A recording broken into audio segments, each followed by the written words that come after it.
You keep trying to hold the world together. You patch the cracks. You chase after people who are already walking away.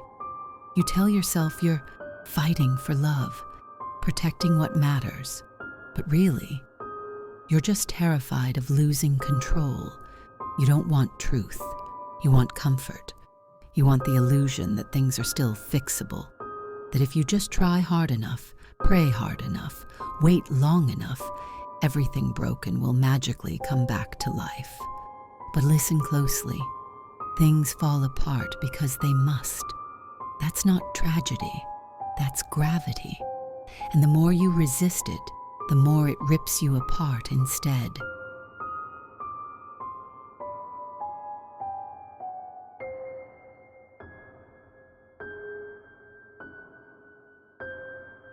You think you're in control, that if you just plan enough, care enough, love enough, the world will obey.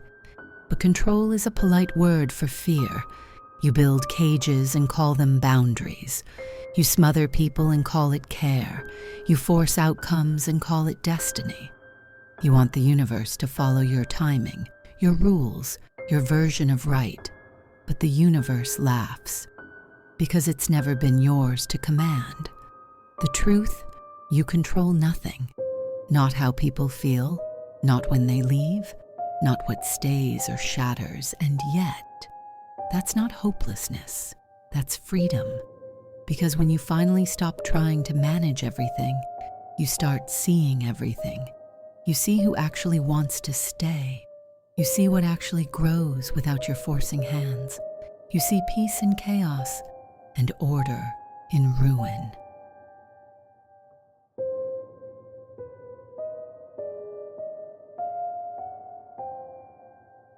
You think you're kind, that your hands were made to lift others, that your heart was built to heal. But tell me, how many people have you tried to save, only to drown beside them? You call it compassion. I call it hunger, a hunger to matter, to feel needed, to play God in someone else's chaos. You never learn to let the fire burn. You keep running into it, thinking you'll drag someone out. But all you do is feed the flames. They don't want to be saved. Not really. They want to witness their own ruin. And you can't stand that. You mistake their fall for failure, when it's just their path unfolding. The universe doesn't ask you to fix what's breaking. It only asks you to see, to understand, and then to let go. But you cling, you preach, you bleed, and when they keep falling, you call it betrayal. Poor thing. You never saved them. You only postponed their pain, and worse, you stole their right to learn it. You think you were their savior? You were their delay. You interfered with a divine collapse, and now the balance demands payment. Every time you play the hero, something inside you withers, because you know the truth. You're not saving them. You're trying to save yourself. Let them burn, if that's their choice. Let them crumble, if that's their path. You are not the hand of God. You are not their cure. You are only a mirror. And if you look closely enough, you'll see the reflection has been you all along. You think falling apart is the end. You think breaking means you've failed.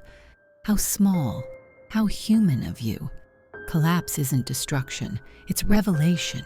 It's the moment the false architecture of your life gives up pretending to hold. The walls fall, and for the first time you can see what's behind them. Every time you try to rebuild too quickly, you cover the wound before it can breathe. You turn the lesson into decoration, and then you wonder why it keeps rotting underneath. Let it fall. Let the dust sting your eyes. Let the silence scare you. That's where the truth hides, in the echo after everything has stopped. You've spent your whole life trying to stay upright, but have you ever considered what might grow only once you're on your knees? The universe doesn't destroy what's real. It only removes what refuses to be honest. Maybe that's why everything hurts right now, because the version of you that lied, that chased approval, that begged for belonging, is finally dying. And the truth? It deserves a funeral. Cry if you must. But don't you dare resurrect it. Let the ashes fall into your palms. Feel the weight of what's gone and whisper, "Thank you," because now you know. This pain isn't punishment. It's permission. Permission to start again, to rebuild not what you were told to be, but what was always hidden beneath the ruin. That is the gift of collapse. So, everything has fallen apart, hasn't it? Good. Now the noise is gone. Now you can hear what's been whispering underneath all along. That voice you've ignored, the one that doesn't ask for peace, the one that doesn't care about being good, the one that only wants to exist. Look closely. You call it your fear, your rage, your hunger. But that thing is you, the real you, the one you keep locked in a dark room, chained, gagged, and called monster. You've spent your life polishing the mirror, making sure everyone sees a clean reflection. But mirrors lie. They show the surface. They hide the bones. Now the mirror is cracked, and through those cracks, something is looking back at you. Don't run. If you do, you'll spend your life running from yourself. Instead, look closer. See the beast. See the shaking hands, the hunger in the eyes, the ache to be alive.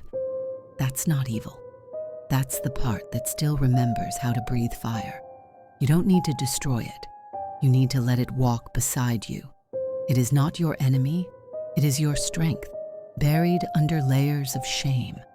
The world taught you that being gentle is holy, that being angry is dangerous, that desire makes you unworthy. But tell me, what's holier than truth? The beast is truth, wild, imperfect, unforgivable, and utterly real. It doesn't care about your reputation. It doesn't care who's watching. It only asks, will you finally stop pretending? Listen, if you feed it with honesty, it will protect you. If you starve it with denial, it will devour you. So make a choice. Befriend the beast, or keep killing it over and over and call that healing. You can't be whole until you love the part of you that scares you the most.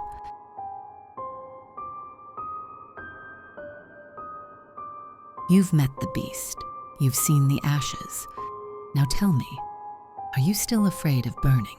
You shouldn't be, because the fire was never your enemy. It was your teacher. It stripped you down. Yes, it tore away everything false, everything fragile, everything that could not survive truth. And what remains is something that no longer fears the flame. People talk about rebirth like it's beautiful. It's not. It's violent. It's the cracking of old bones, the shedding of 1,000 skins, the sound of your own defenses collapsing. But after the fire, you finally learn what cannot be burned. What is yours, even when everything else is gone? Call it strength. Call it soul. Call it the stubborn spark that refuses to die. You've spent your whole life trying to be untouched, but untouched things never grow. The flower that never faces the sun never blooms, and the heart that never breaks never opens. So stop trying to stay safe. Safety is a coffin lined with comfort. Step into the heat. Let it purify you. Let it hurt. Let it forge you. Because every time you burn, something soft dies, and something true is born. This is how you become fireproof, not by avoiding the flame, but by becoming part of it. Long pause, so when the next storm comes, and it will, don't hide. Stand still, breathe, and remember, you've already died once. What else is there to fear? You've survived the fire. You're still standing, barely. Good. That's all you ever needed to do. Don't look for praise. No one applauds ashes for becoming soil. They simply do. And from that soil, something new will grow. Maybe not today, maybe not beautifully, but it will. Listen, this isn't about redemption. You were never meant to be pure. You were meant to be real.